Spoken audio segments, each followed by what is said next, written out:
Supreme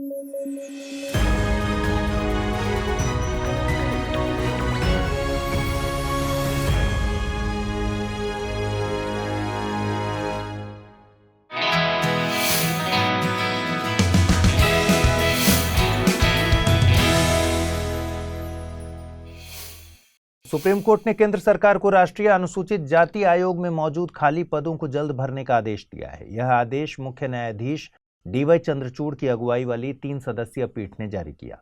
यह पीठ Ambedkar association for development द्वारा दायर एक याचिका पर सुनवाई कर रही थी। इस याचिका में तय अवधि के भीतर राष्ट्रीय अनुसूचित जाति आयोग के अध्यक्ष, उपाध्यक्ष और सदस्य के पद पर नियुक्तियों की मांग की गई थी। राष्ट्रीय अनुसूचित जाति आयोग एक संवैधानिक निकाय है। इसका गठन संविधान के अनुच्छेद 338 के तहत किया गया है।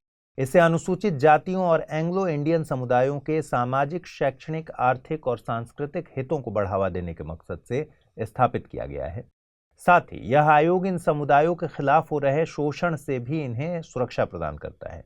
गौरतलब है कि मूल संविधान के अनुच्छेद 338 में अनुसूचित जातियों और जनजातियों के लिए एक विशेष अधिकारी की नियुक्ति का प्रावधान था। 1990 के 65वें संविधान संशोधन अधिनियम के द्वारा विशेष अधिकारी के बदले एक उच्च स्तरीय बहुसदस्यीय राष्ट्रीय अनुसूचित जाति एवं जनजाति आयोग की स्थापना की गई। फिर 2003 के 89वें संविधान संशोधन अधिनियम के द्वारा इस राष्ट्रीय आयोग को 2 भागों में विभाजित कर दिया गया और अनुच्छेद 338 के तहत राष्ट्रीय अनुसूचित जाति आयोग और अनुच्छेद 338A के तहत राष्ट्रीय अनुसूचित जनजाति आयोग को स्थापित किया गया। अभी राष्ट्रीय अनुसूचित जाति आयोग में एक अध्यक्ष, एक उपाध्यक्ष और 3 अन्य सदस्य हैं। ये सभी राष्ट्रपति के हस्ताक्षर और मुहर लगे आदेश द्वारा नियुक्त किए जाते हैं। इनकी सेवा शर्तें और कार्यकाल भी राष्ट्रपति द्वारा ही तय किए जाते हैं। 17 अप्रैल का दिन भारत की पहली लोकसभा के गठन के लिए जाना जाता है। 25 अक्टूबर 1951 से 21 फरवरी 1952 तक चले पहले आम चुनाव के बाद 17 अप्रैल 1952 को पहली लोकसभा गठित हुई थी। लोकसभा का पहला सत्र 13 मई 1952 को आयोजित किया गया था। पहली लोकसभा के स्पीकर जीवी मावलंकर थे। वहीं पहली लोकसभा के डिप्टी स्पीकर का पद अनंत शयनम अयंगर को हासिल हुआ था। लोकसभा नाम से स्पष्ट है, जनता की सभा। यह जनता द्वारा प्रत्यक्ष तौर पर चुने गए प्रतिनिधियों की सभा होती है। इसे लोकप्रिय सदन या पॉपुलर चैम्बर के तौर पर भी जाना जाता है। दरअसल वयस्क मताधिकार के आधार पर चुने गए प्रतिनिधियों से बनी सभा के कारण लोगों में इसकी पहचान लोकप्रिय सदन के तौर पर हुई है। संविधान में लोकसभा के सदस्यों की अधिकतम संख्या 552 तय की गई है। इसमें 530 सदस्य राज्यों से, वहीं 20 सदस्य संघ शासित प्रदेशों के होते हैं। 104वें संविधान संशोधन अधिनियम 2019 के लागू होने से पूर्व तक 2 सदस्य एंग्लो इंडियन कम्युनिटी से चुने जाते थे। राज्यों के प्रतिनिधि विभिन्न निर्वाचन क्षेत्रों से लोगों द्वारा प्रत्यक्ष तौर पर चुने जाते हैं। वोट देने की एज को 61वें संविधान संशोधन अधिनियम 1988 द्वारा 21 साल से घटाकर 18 साल कर दिया गया था। लोकसभा अधिकतम 5 सालों के लिए चुनी जाती है। आमतौर पर इसकी अवधि आम चुनाव के बाद हुई पहली बैठक से 5 साल के लिए होती है। हालांकि इसे 5 साल से पहले भी डिसॉल्व किया जा सकता है। इसका अधिकार राष्ट्रपति के पास है। इसे कोर्ट में चैलेंज नहीं किया जा सकता। ऐसा 2 स्थितियों में होता है। पहला, प्रधानमंत्री राष्ट्रपति को डिसॉल्व करने की सलाह दें। दूसरा, यदि कोई दल या गठबंधन सरकार न बना सके। इसके अलावा लोकसभा की अवधि इमरजेंसी यानी आपातकाल की स्थिति में एक बार में 1 साल तक बढ़ाई जा सकती है, लेकिन यह किसी भी स्थिति में आपातकाल खत्म होने के बाद 6 महीने की अवधि से ज्यादा नहीं हो सकता। केंद्र सरकार ने APPI यानी पशु महामारी तैयारी पहल और animal health system support for one health launch किया है। इसे भविष्य में होने वाली पशु महामारी के खिलाफ भारत की तैयारियों को बढ़ाने और जानवरों से मनुष्यों में फैलने वाले जूनोटिक रोगों को रोकने के मकसद से लाया गया है। यह पशु महामारी तैयारी पहल पशु चिकित्सा सेवाओं और बुनियादी ढांचे, रोग निगरानी क्षमताओं और पशु स्वास्थ्य पेशेवरों की क्षमता को बढ़ाने और किसानों के बीच सामुदायिक पहुंच के माध्यम से जागरूकता में सुधार करने में मदद करेगी। गौरतलब है कि पशु महामारी तैयारी पहल के प्रमुख तत्वों में एकीकृत रोग निगरानी, प्रारंभिक चेतावनी और प्रतिक्रिया, टीका या निदान, अनुसंधान और विकास तथा वित्त पोषण और नियामक ढांचे के साथ समन्वयन शामिल है।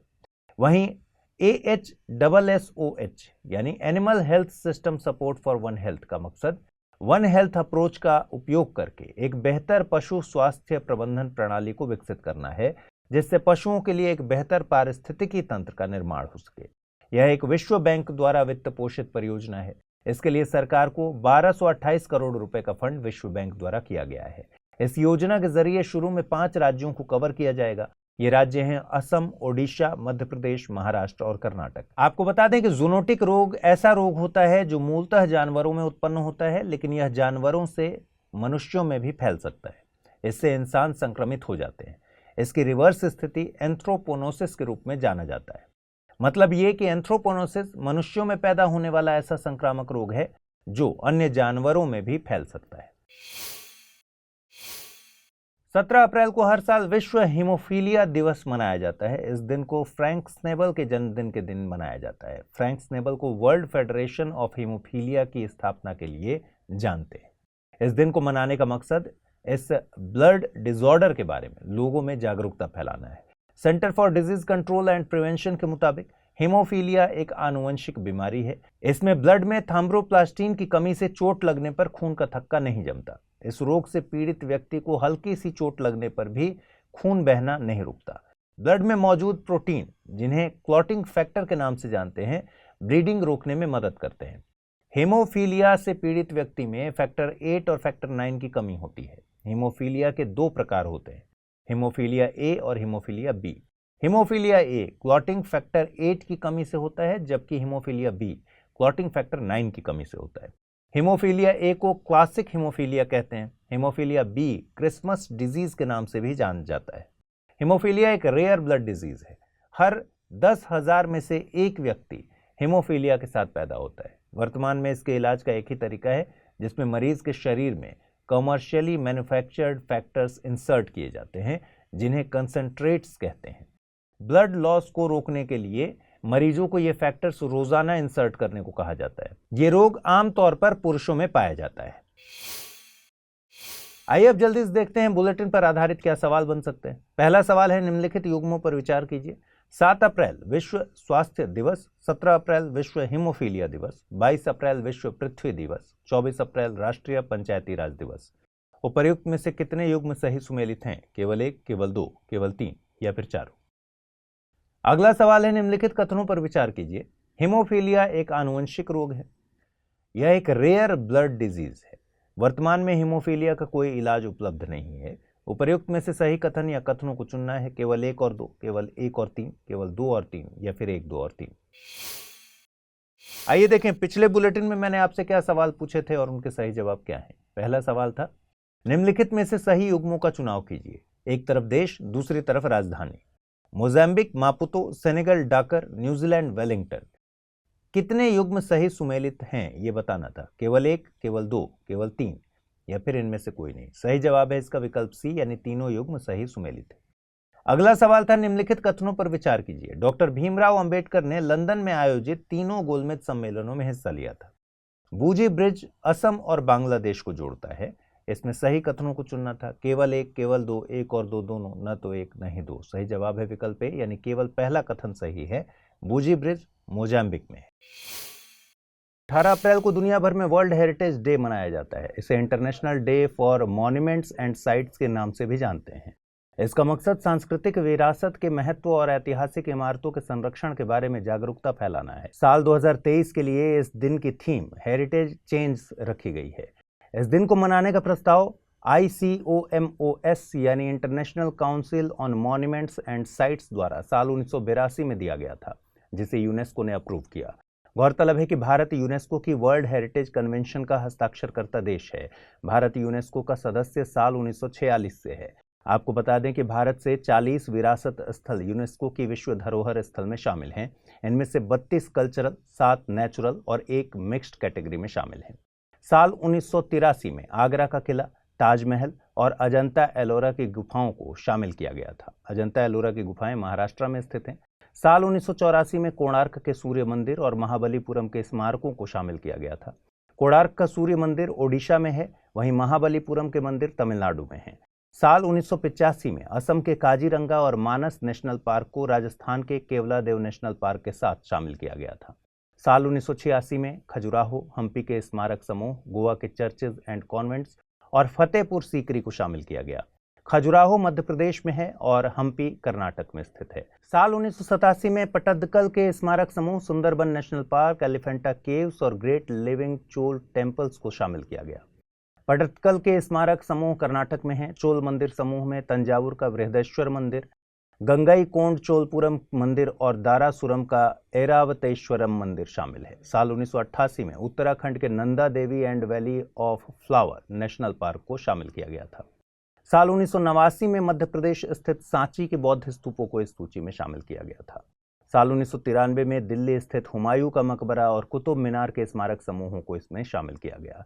गौरतलब है कि भारतीय पर्वतीय रेलवे अलग अलग राज्यों में स्थित है। साल 1999 में दार्जिलिंग हिमालयन रेलवे को भी इस सूची में शामिल किया गया। 2005 में नीलगिरी माउंटेन्स रेलवे को और 2008 में कालका शिमला रेलवे को इस सूची में जगह दी गई। साल 2002 में बोधगया स्थित महाबोधि टेम्पल कॉम्प्लेक्स को जगह मिली। 2003 में मध्य प्रदेश स्थित भीमबेटका की गुफाओं को शामिल किया गया। 2004 में छत्रपति शिवाजी टर्मिनस और चंपानेर पावागढ़ आर्कियोलॉजिकल पार्क को इस सूची में शामिल किया गया था। चंपानेर पावागढ़ आर्कियोलॉजिकल पार्क गुजरात में स्थित है। साल 2007 में दिल्ली स्थित रेड फोर्ट कॉम्प्लेक्स को भी जगह दी गई। 2010 में जयपुर स्थित जंतर मंतर को शामिल किया गया। साल 2012 में पश्चिमी घाट को इस सूची में शामिल किया गया था। पश्चिमी घाट केरल, तमिलनाडु, कर्नाटक, गोवा, महाराष्ट्र और गुजरात में फैला हुआ है। 2013 में राजस्थान के हिल फोर्ट्स को इस सूची में शामिल किया गया। इनमें चित्तौड़गढ़, कुंभलगढ़, सवाई माधोपुर, झालावाड़, जयपुर और जैसलमेर शामिल हैं। 2014 में ग्रेट हिमालयन नेशनल पार्क और रानी की वाव को इस सूची में शामिल किया गया था। Great Himalayan national park Himachal Pradesh में और रानी की वाव गुजरात में स्थित है। 2016 में नालंदा महाविहार, कंचनजंगा नेशनल पार्क और द आर्किटेक्चरल वर्क ऑफ ली कॉर्बूसिया को इस सूची में शामिल किया गया। कंचनजंगा नेशनल पार्क को मिक्स्ड कैटेगरी में शामिल किया गया था। 2017 में अहमदाबाद ऐतिहासिक शहर को और 2018 में मुंबई के Victorian Gothic and art deco को इस सूची में जगह दी गई। राजस्थान के गुलाबी शहर जयपुर को साल 2019 में जगह दी गई। वहीं साल 2021 में हड़प्पाई शहर धौलावीरा और तेलंगाना स्थित काकतीय रुद्रेश्वर मंदिर को इस सूची में शामिल किया गया। काकतीय रुद्रेश्वर मंदिर को रामप्पा मंदिर के नाम से भी जाना जाता है। हाल ही में Uttar Pradesh special task force द्वारा 2 आरोपियों का एनकाउंटर किया गया। इस घटना ने फिर से गैर न्यायिक हत्याओं या सुरक्षा बलों द्वारा एनकाउंटर के मुद्दे को खबरों में ला दिया है। जब किसी व्यक्ति को न्यायिक निर्णय या मामले की सुनवाई के बिना सरकारी अधिकारियों द्वारा मार दिया जाता है, उसे एक्स्ट्रा जुडिशियल किलिंग कहते हैं। इसे एनकाउंटर किलिंग के नाम से भी जाना जाता है। एक रिपोर्ट के मुताबिक पिछले 6 वर्षों में एक्स्ट्रा जुडिशियल किलिंग की संख्या में तकरीबन 5 गुने की वृद्धि हुई है। भारत में एनकाउंटर किलिंग को न तो कोई कानून परिभाषित करता है और न ही इसके लिए कोई भी कानून मौजूद है। हालांकि भारतीय दंड संहिता में ऐसी कुछ स्थितियां हैं जिनमें एक नागरिक या एक सरकारी संस्था दूसरे व्यक्ति की जान ले सकती है। इस पर आईपीसी की धारा 100 कहती है कि एक व्यक्ति दूसरे व्यक्ति की जान केवल तभी ले सकता है जब हमले के दौरान किसी की मौत हो जाती है या बहुत गंभीर चोट लगती है, या फिर हमला बलात्कार, अप्राकृतिक वासना को मिटाने या अपहरण के इरादे से किया गया हो, या हमला किसी व्यक्ति को गलत तरीके से फंसाने के इरादे से किया गया हो, जहां व्यक्ति अपने बचाव के लिए सार्वजनिक अधिकारियों की मदद नहीं ले सकता। साथ ही संहिता राज्य के अधिकारियों को जांच के दौरान किसी अन्य व्यक्ति को केवल तभी मारने की अनुमति देता है जब मामला आत्मरक्षा से जुड़ा हो। इसके अलावा सीआरपीसी यानी आपराधिक प्रक्रिया संहिता 1973 भी एनकाउंटर किलिंग के खिलाफ पुलिस अधिकारियों की रक्षा करता है। इसकी धारा 46 आरोपी को गिरफ्तार करने या आरोपी को भागने से रोकने के लिए पुलिस अधिकारियों को किसी भी हद तक बल प्रयोग करने की अनुमति देता है। Ministry of fisheries, animal husbandry and dairy ने एनिमल बर्थ कंट्रोल रूल्स 2023 जारी किए हैं। इनमें स्ट्रेट ट्रबल्स यानी आवारा मुसीबतों को प्रतिबंधित करने की गाइडलाइंस जारी की गई हैं। गौरतलब है कि नवंबर 2022 में संसद में पेश किए गए आंकड़ों के मुताबिक 2019 से लेकर 2022 के बीच 160 मिलियन केस कुत्तों के काटने के दर्ज किए गए। इन मामलों ने कुत्तों के उन्हें खाना खिलाने वालों और देखभाल करने वालों के खिलाफ भी अत्याचार के मामले बढ़ा दिए। साथ ही शहरी नागरिकों में आपस में संघर्ष के मामले भी बढ़ गए। सरकार द्वारा जारी नियमों के मुताबिक आवारा कुत्तों के नसबंदी और टीकाकरण के लिए पशु जन्म नियंत्रण कार्यक्रमों को संबंधित नगर निकाय या नगर पालिका या नगर निगम और पंचायत द्वारा लागू किया जाना है। पशु जन्म नियंत्रण कार्यक्रमों के दौरान होने वाली क्रूरता को रोकने की बात भी इन नियमों में की गई है। इसके अलावा पशु जन्म नियंत्रण कार्यक्रमों को एनिमल वेलफेयर बोर्ड द्वारा मान्यता प्राप्त संस्थाओं के द्वारा ही अंजाम दिया जाना चाहिए। आपको बता दें कि एनिमल वेलफेयर बोर्ड यानी पशु कल्याण बोर्ड एक सलाहकारी सांविधिक निकाय है। इसका मकसद देश में पशु कल्याण और पशु कल्याण से संबंधित कानूनों को बढ़ावा देना है। इसका गठन prevention of animal cruelty act 1960 के तहत साल 1962 में किया गया था। यह दुनिया में किसी देश द्वारा गठित अपनी तरह का पहला बोर्ड था। यह ministry of fisheries, animal husbandry and dairy के तहत काम करता है। श्रीमती रुक्मिणी देवी अरुंडले ने इसके गठन में महत्वपूर्ण भूमिका अदा की थी। उन्होंने बोर्ड की गतिविधियों को तकरीबन 20 साल तक गाइड किया। बोर्ड में अध्यक्ष और उपाध्यक्ष के अलावा 28 सदस्य होते हैं। सदस्यों का कार्यकाल 3 साल का होता है। बोर्ड का मुख्यालय शुरुआत में चेन्नई में था, जिसे साल 2018 में हरियाणा के वल्लभगढ़ में शिफ्ट कर दिया गया था। इस खबर की अहमियत को समझने के लिए साल 2014 में यूपीएससी की प्रारंभिक परीक्षा में पूछे गए प्रश्न पर गौर कर लेते हैं। प्रश्न पूछा गया था, निम्नलिखित कथनों पर विचार कीजिए। भारतीय पशु कल्याण बोर्ड पर्यावरण संरक्षण अधिनियम 1986 के अधीन स्थापित है। राष्ट्रीय बाघ संरक्षण प्राधिकरण एक सांविधिक निकाय है। राष्ट्रीय गंगा नदी द्रोणी प्राधिकरण की अध्यक्षता प्रधानमंत्री करते हैं। उपर्युक्त कथनों में से सही कथन चुनना था, केवल 1, केवल 2 और 3, केवल 2 या फिर 1, 2 और 3। इस प्रश्न का सही जवाब है ऑप्शन बी। भारत मौसम विज्ञान विभाग यानी आईएमडी ने उत्तरी और तटीय राज्यों सहित भारत के कई हिस्सों के लिए लू या हीट वेव्स की चेतावनी जारी की है। हीट वेव अत्यधिक गर्म मौसम की अवधि होती है जिसमें तापमान किसी दिए गए क्षेत्र के औसत से अधिक हो जाता है। यह स्थिति आमतौर पर 2 या उससे अधिक दिनों तक रहती है, मगर कभी कभी यह कई दिनों या हफ्तों तक भी चलती है। यह शुष्क और आर्द्र दोनों मौसमों में हो सकती है। भारत में हीट वेव आमतौर पर मार्च से जून के दौरान चलती है, लेकिन सबसे ज्यादा हीट वेव मई के महीने में चलती है। आईएमडी के मुताबिक जब मैदानी इलाकों का अधिकतम तापमान 40 डिग्री सेल्सियस, तटीय क्षेत्रों में तापमान 37 डिग्री सेल्सियस और पहाड़ी क्षेत्रों का तापमान 30 डिग्री सेल्सियस तक पहुंच जाए तो हीट वेव का निर्माण होने लगता है। मैदानी इलाकों का तापमान जब 47 डिग्री सेल्सियस तक पहुंच जाता है तब उसे खतरनाक हीट वेव कहते हैं। आईएमडी मौसम की चेतावनी के लिए हरा, पीला, नारंगी और लाल 4 रंग के कोड का इस्तेमाल करता है। हरा सामान्य मौसम को सूचित करता है, पीला मध्यम तापमान को बताता है, नारंगी रंग उच्च तापमान को बताता है, हीट वेव्स के प्रति अलर्ट रहने का संदेश देता है, लाल रंग खतरनाक हीट वेव को सूचित करता है। आईएमडी की स्थापना 1875 में हुई थी। यह भारत सरकार के पृथ्वी विज्ञान मंत्रालय की एक एजेंसी है। यह मौसम संबंधी पूर्वानुमानों और भूकंप विज्ञान के लिए जिम्मेदार प्रमुख एजेंसी है। आइए जल्दी से देखें बुलेटिन पर आधारित क्या प्रश्न बन सकते हैं। पहला प्रश्न है, मानव दिल्ली में सभी यूनेस्को विश्व विरासत स्थलों के भ्रमण की योजना बना रहा है। वह भ्रमण करेगा लाल किला, कुतुब मीनार, जामा मस्जिद, लाल किला, इंडिया गेट, कुतुब मीनार, लाल किला, कुतुब मीनार, हुमायूं का मकबरा या फिर लाल किला, हुमायूं का मकबरा, इंडिया गेट। अगला प्रश्न है, निम्नलिखित कथनों पर विचार कीजिए। पशु कल्याण बोर्ड का मुख्यालय चेन्नई में है। रुक्मिणी देवी अरुंडले का नाम पशु कल्याण बोर्ड की स्थापना से जुड़ा है। यह एक सांविधिक संस्था है। सही कथन को चुनना है, केवल 1 और 2, केवल 2 और 3, केवल 1 और 3 या फिर 1, 2 और 3। आइए देखें पिछले बुलेटिन पर आधारित क्या प्रश्न मैंने पूछे थे और उनके सही जवाब क्या हैं। पहला प्रश्न था, निम्नलिखित युग्मों पर विचार कीजिए। 7 अप्रैल विश्व स्वास्थ्य दिवस, 17 अप्रैल विश्व हीमोफीलिया दिवस, 22 अप्रैल विश्व पृथ्वी दिवस, 24 अप्रैल राष्ट्रीय पंचायती राज दिवस। उपर्युक्त में से कितने युग्म सही सुमेलित हैं? केवल 1, केवल 2, केवल 3 या फिर सभी चारों? और इस प्रश्न का सही जवाब है इसमें सभी चारों युग्म सही हैं। निम्नलिखित कथनों पर विचार कीजिए। हीमोफीलिया एक आनुवंशिक रोग है। यह एक रेयर ब्लड डिजीज है। वर्तमान में हीमोफीलिया का कोई इलाज उपलब्ध नहीं है।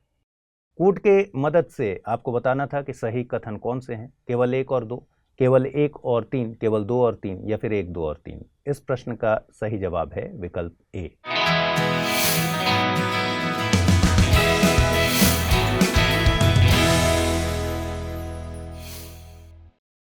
हाल ही में G7 के मंत्रियों की meeting on climate, energy and environment Japan के सापोरो में आयोजित की गई।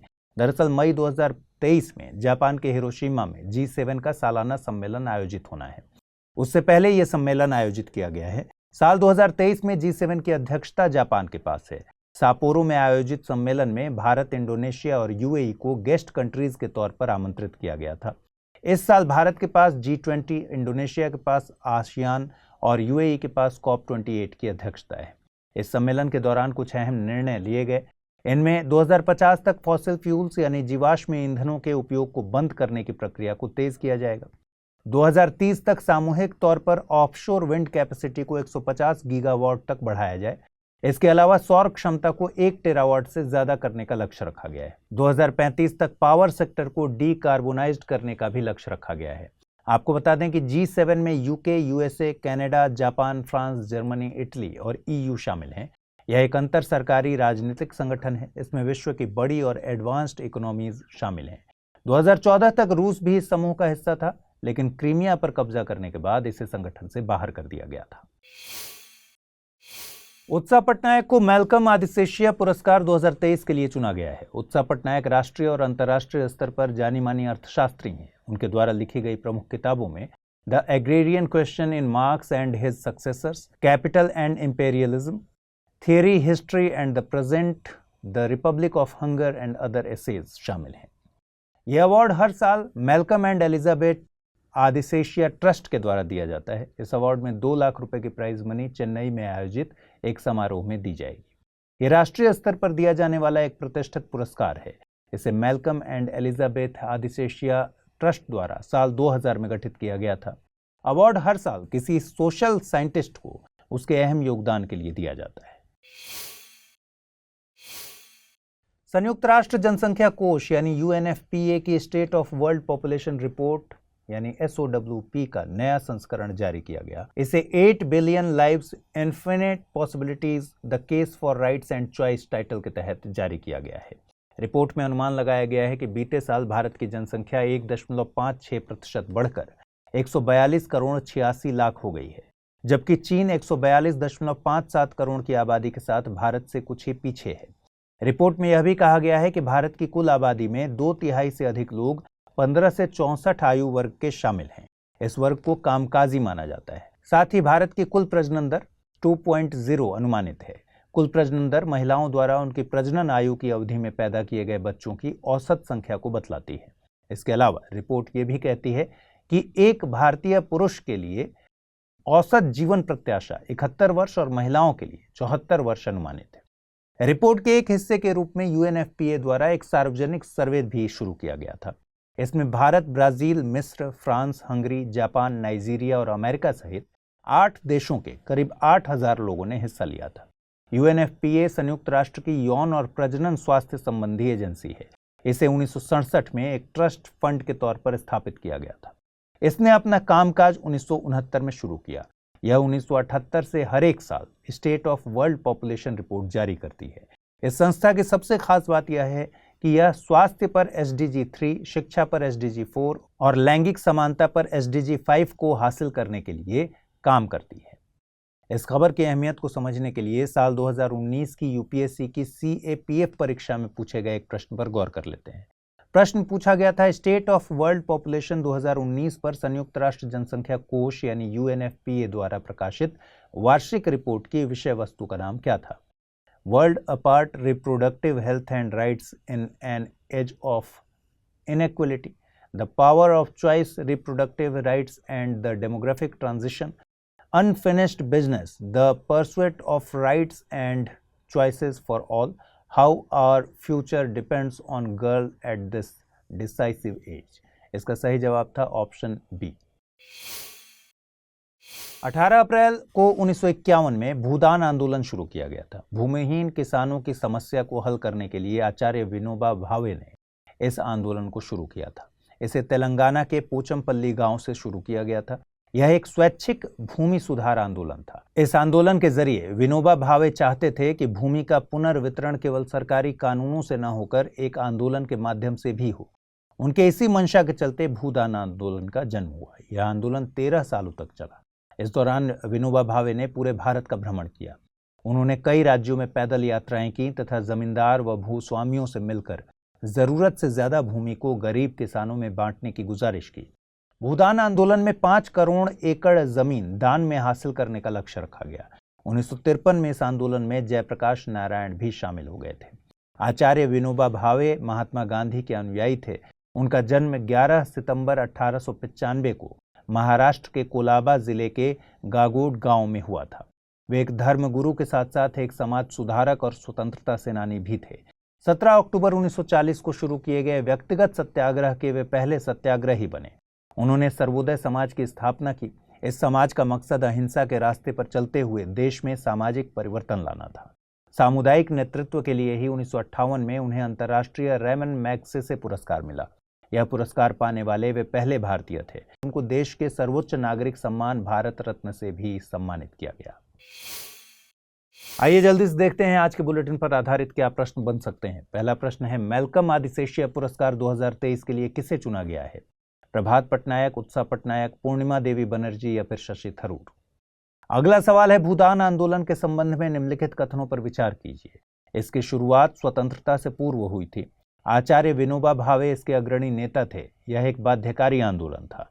सही कथन या कथनों का चुनाव करना है। केवल एक, केवल दो, केवल एक और तीन या फिर एक, दो और तीन। आइए देखते हैं पिछले बुलेटिन पर आधारित क्या सवाल मैंने पूछे थे और उनके सही जवाब क्या हैं।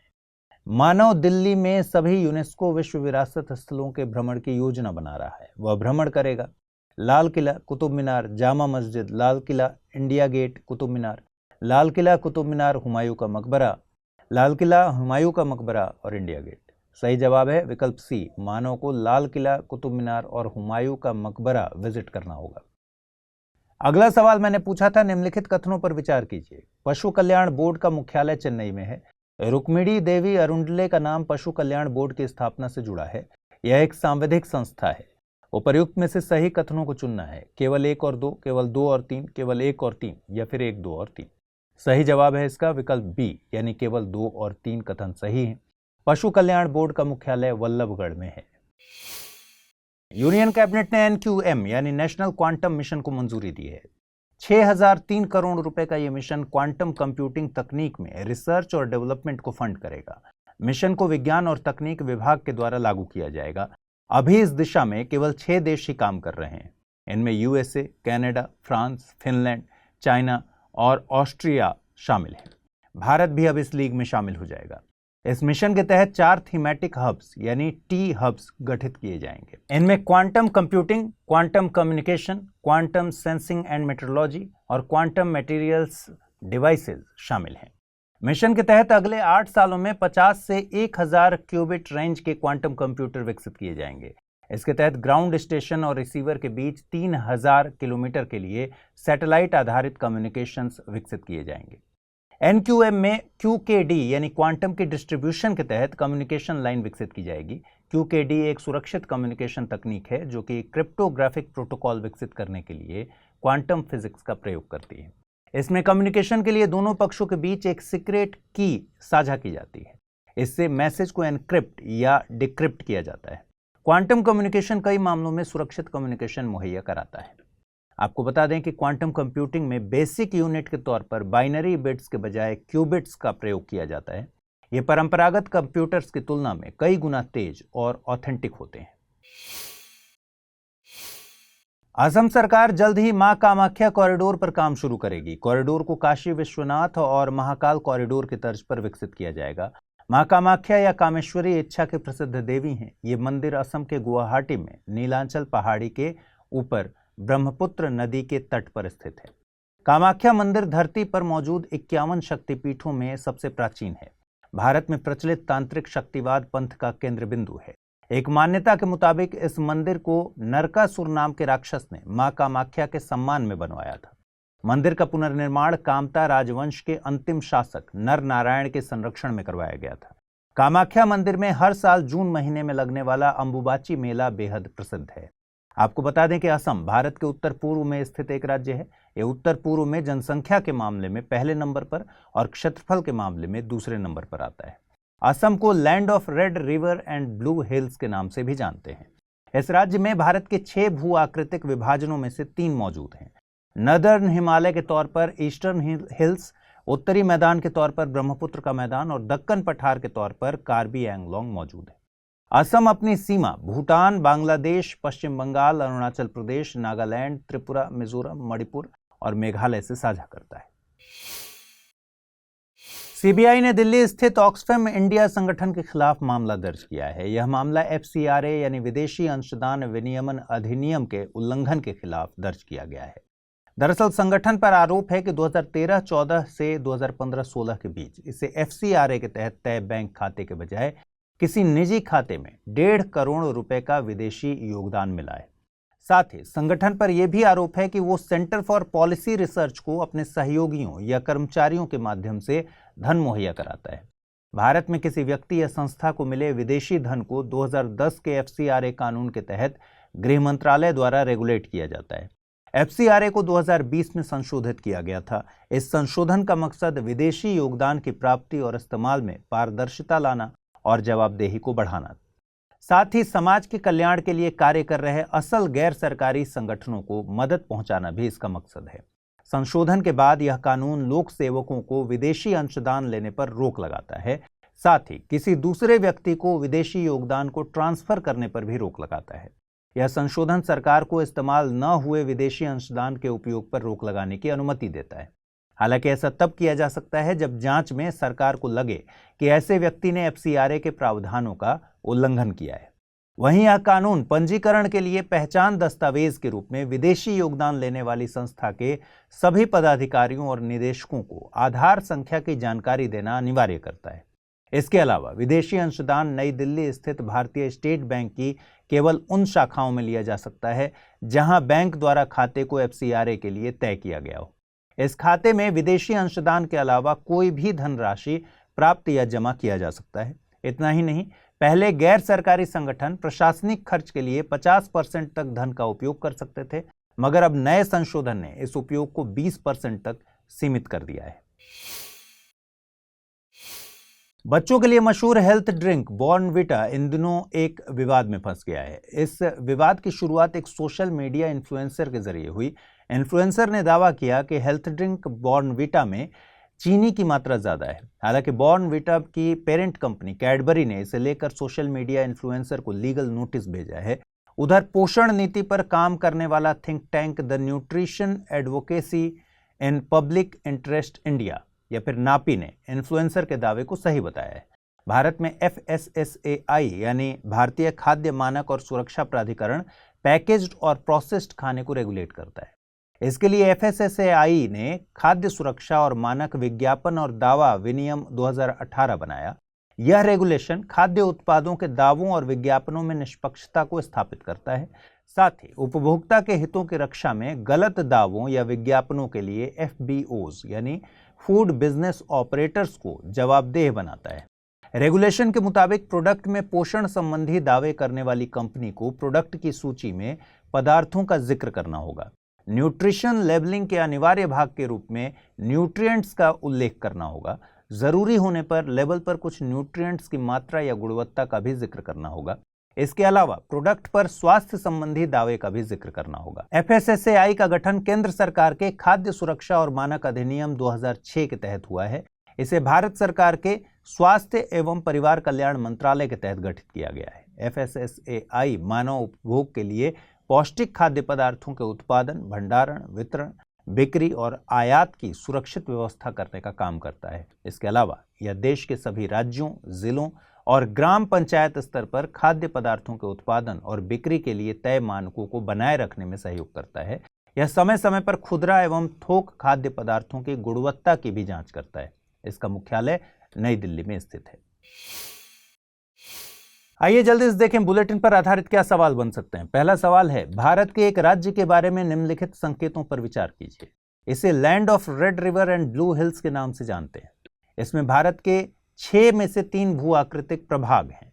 राज्य अंबुबाची मेले के लिए प्रसिद्ध है। दिए गए संकेतों के आधार पर राज्य की पहचान करनी है। कर्नाटक, आंध्र प्रदेश, असम या फिर छत्तीसगढ़। अगला सवाल है, निम्नलिखित में से किस राज्य समूह की सीमाएं असम से लगती हैं? पश्चिम बंगाल, अरुणाचल प्रदेश, नागालैंड, त्रिपुरा या फिर पश्चिम बंगाल, सिक्किम, नागालैंड, त्रिपुरा या मिजोरम, मणिपुर, सिक्किम, मेघालय या अरुणाचल प्रदेश, नागालैंड, त्रिपुरा, सिक्किम।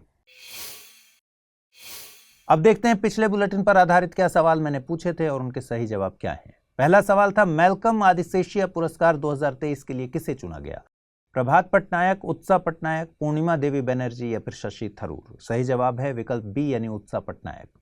अगला सवाल था, भूदान आंदोलन के संबंध में निम्नलिखित कथनों पर विचार कीजिए। इसकी शुरुआत स्वतंत्रता से पूर्व हुई थी। आचार्य विनोबा भावे इसके अग्रणी नेता थे। यह एक बाध्यकारी आंदोलन था। सही कथन को कूट के जरिए चुनना था। केवल एक केवल 2, केवल 1 और 3, 1, 2 और 3। सही जवाब है इसका विकल्प बी, यानी केवल 2 सही है। इसकी शुरुआत स्वतंत्रता के बाद हुई थी। यह एक स्वैच्छिक आंदोलन था।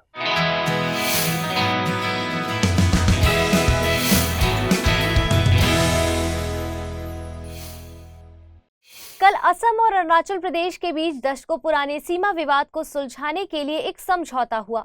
समझौते पर केंद्रीय गृह मंत्री की मौजूदगी में दोनों राज्यों के मुख्यमंत्रियों ने दस्तखत किए।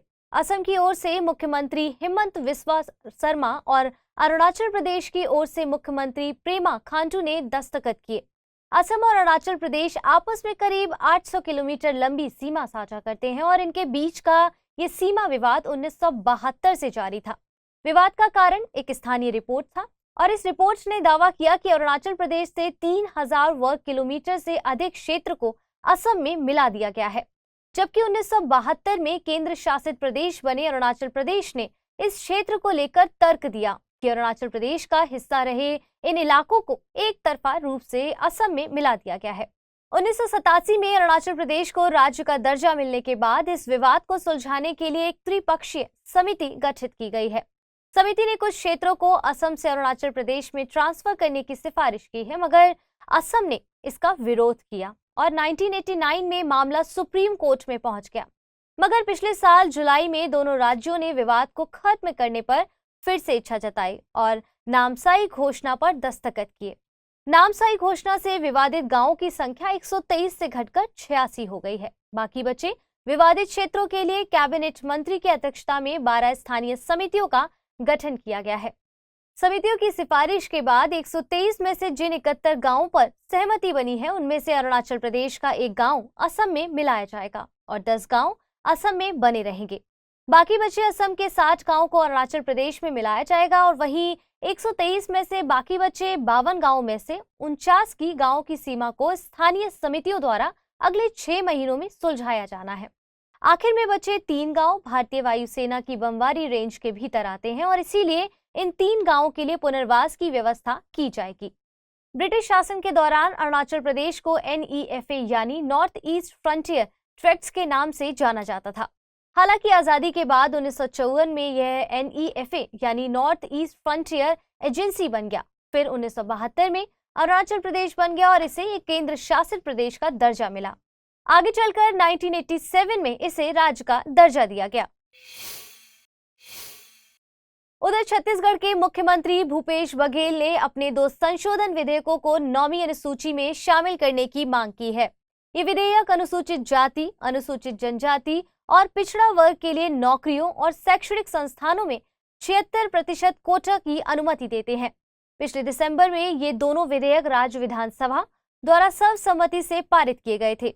हालांकि अभी तक इस पर राज्यपाल की मंजूरी नहीं मिली है और 9वीं अनुसूची केंद्रीय और राज्य कानूनों की एक ऐसी सूची है जिन्हें अदालतों में चुनौती नहीं दी जा सकती। इस अनुसूची को 1951 में संविधान के पहले संशोधन द्वारा जोड़ा गया और इसे कृषि सुधार से संबंधित कानूनों को न्यायिक समीक्षा से बचाने और जमींदारी प्रथा को समाप्त करने के लिए लाया गया था। पहले संशोधन में ही इस अनुसूची में 13 कानून शामिल किए गए और वर्तमान में इसमें 284 विषय शामिल है। हालांकि वास्तविक कुल संख्या 282 ही है। ऐसा इसलिए कि 3 प्रविष्टियों 87, 92 और 130 को इस सूची से हटा दिया गया है और एक नई प्रविष्टि 257 क को इसमें शामिल कर दिया गया है। वहीं साल 2007 में आई आर कोएल्लो बनाम तमिलनाडु राज्य मामले में सर्वोच्च अदालत ने फैसला दिया है कि 24 अप्रैल 1973 के बाद शामिल सभी कानूनों की न्यायिक समीक्षा की जा सकती है। समीक्षा का आधार कानून का संविधान की मूल संरचना और अनुच्छेद 14, 19 और 21 से असंगत होना बताया है। साथ में अदालत ने यह भी कहा है कि यदि 9वीं अनुसूची के तहत किसी कानून की संवैधानिक वैधता को पहले बरकरार रखा गया है तो आगे इसे फिर से चुनौती नहीं दी जा सकती है। लीबनिज IZW यानी लीबनिज इंस्टीट्यूट फॉर जू एंड वाइल्ड लाइफ रिसर्च ने भारत में अफ्रीकी चीतों को लाने की योजना को लेकर चेतावनी जारी की है। लीबनिज IZW शोधकर्ताओं के मुताबिक भारत में अफ्रीकी चीतों को लाने की योजना उनकी स्थानिक पारिस्थितिकी पर विचार किए बिना बनाई गई थी। स्थानिक पारिस्थितिकी किसी प्रजातियों के मूवमेंट और बहु प्रजातियां समुदायों की स्टेबिलिटी पर क्षेत्र के बुनियादी प्रभावों को बताती हैं। आपको याद होगा, नामीबिया और दक्षिण अफ्रीका से कुल 20 चीतों को मध्य प्रदेश के कूनो नेशनल पार्क में लाया गया था। इसे भारत में चीतों की स्वतंत्र आबादी स्थापित करने के लिए लाया गया था। 70 साल पहले भारत से चीतों को विलुप्त घोषित कर दिया गया था और इस घोषणा के बाद भारत में पहली बार चीता लाया गया है। लीवरेज IZW के चीता अनुसंधान परियोजना के साइंटिस्ट का कहना है कि दक्षिणी अफ्रीकी क्षेत्र में चीता एक स्थिर और बड़े पैमाने पर फैले सामाजिक स्थानिक प्रणाली में रहते हैं। यहाँ वे प्रति 100 वर्ग किलोमीटर में एक से भी कम घनत्व के साथ रहते हैं, जबकि कूनो राष्ट्रीय उद्यान यहाँ के मुकाबले काफी छोटा एरिया कवर करता है। इसलिए यहाँ संभावना है कि छोड़े गए चीते पार्क की सीमाओं से बाहर निकल जाएंगे और पड़ोसी गांवों के साथ संघर्ष में उलझ जाएंगे। वहीं कूनो नेशनल पार्क में चीतों की योजना मानती है कि यहाँ शिकार घनत्व ज्यादा होने से यह चीता के घनत्व को ज्यादा बनाए रखेगा, जबकि साइंटिस्ट का मानना है कि कूनो राष्ट्रीय उद्यान करीब 750 वर्ग किलोमीटर में फैला एक बिना बाढ़ वाला जंगल क्षेत्र है। स्थानीय शिकार घनत्व की गणना के आधार पर यहाँ 21 वयस्क चीतों को ही बनाए रखा जा सकता है। लीवरेज IZW एक विश्व स्तरीय जर्मन शोध संस्थान है और ये वैश्विक बदलाव को ध्यान में रखते हुए वन्य जीवों की अनुकूल क्षमता को समझने का प्रयास करता है। साथ ही वन्यजीव आबादी के अस्तित्व को बढ़ाने में भी योगदान देता है। इसके अलावा ये करीब 15 सालों से सिटीजन साइंस परियोजना का संचालन कर रहा है। कैलिस्ट्रो PSLV यानी पोलर सैटेलाइट लॉन्च व्हीकल का C55 मिशन लॉन्च करेगा। इस मिशन के तहत सिंगापुर के टेलओस 2 और ल्यूमलाइट 4 उपग्रह अंतरिक्ष में भेजेगा। PSLV C55 मिशन NSIL यानी न्यू स्पेस इंडिया लिमिटेड का एक वाणिज्यिक मिशन है। इसके जरिए टेलओस 2 और ल्यूमलाइट 4 उपग्रहों को पूर्व की ओर कम झुकाव वाली कक्षा में लॉन्च किया जाएगा। टेलओस 2 में SAR यानी सिंथेटिक अपर्चर रडार पेलोड है। टेलओस 2 सभी मौसम में किसी भी समय कवरेज प्रदान करने की क्षमता रखता है। साथ ही ये 1 मीटर के पोलरीमेट्रिक रेजोल्यूशन पर इमेजिंग करने की भी क्षमता रखता है। वहीं ल्यूमलाइट 4 उपग्रह को इंस्टीट्यूट फॉर इन्फोकॉम रिसर्च और नेशनल यूनिवर्सिटी ऑफ सिंगापुर के satellite technology and research centre द्वारा मिलकर बनाया गया है। ल्यूमलाइट 4 एक उन्नत 12U उपग्रह है। इसे हाई परफॉर्मेंस वाले अंतरिक्ष के VHF डेटा एक्सचेंज सिस्टम के तकनीक को दिखाने के लिए विकसित किया गया है। ल्यूमलाइट 4 को सिंगापुर की नेविगेशन, समुद्री सुरक्षा को बढ़ाने और वैश्विक शिपिंग समुदाय को लाभ पहुंचाने के मकसद से तैयार किया गया है। PSLV C55 मिशन भारतीय अंतरिक्ष अनुसंधान संगठन का मिशन है और इस मिशन की सबसे खास बात यह है कि इसरो इस्तेमाल हो चुके PS4 का उपयोग कक्षा में वैज्ञानिक रिसर्च के लिए करेगा।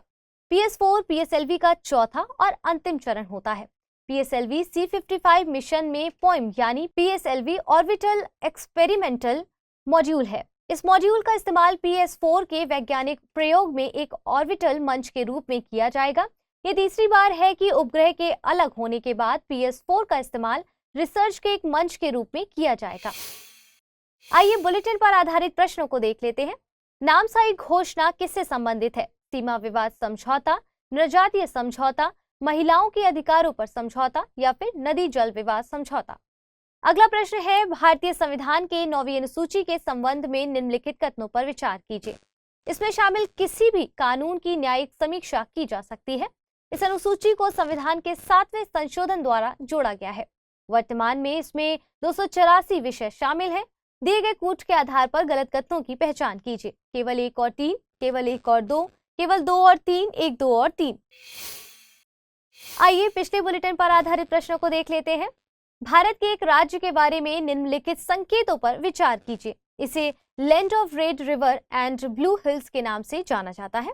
इसमें भारत के 6 में से 3 भू आकृतिक प्रभाग हैं। राज्य अंबुबाची मेले के लिए प्रसिद्ध है। दिए गए संकेतकों के आधार पर राज्य की पहचान कीजिए। कर्नाटक, आंध्र प्रदेश, असम, छत्तीसगढ़, और इसका सही जवाब है विकल्प सी यानी असम। अगला प्रश्न था, निम्नलिखित में से किस राज्य समूह की सीमाएं असम से लगती हैं? पश्चिम बंगाल, अरुणाचल प्रदेश, नागालैंड, त्रिपुरा। पश्चिम बंगाल, सिक्किम, नागालैंड, त्रिपुरा। मिजोरम, मणिपुर, सिक्किम, मेघालय, अरुणाचल प्रदेश, नागालैंड, त्रिपुरा और सिक्किम। सही जवाब है विकल्प ए यानी पश्चिम बंगाल, अरुणाचल प्रदेश, नागालैंड, त्रिपुरा की सीमा असम राज्य से लगती है।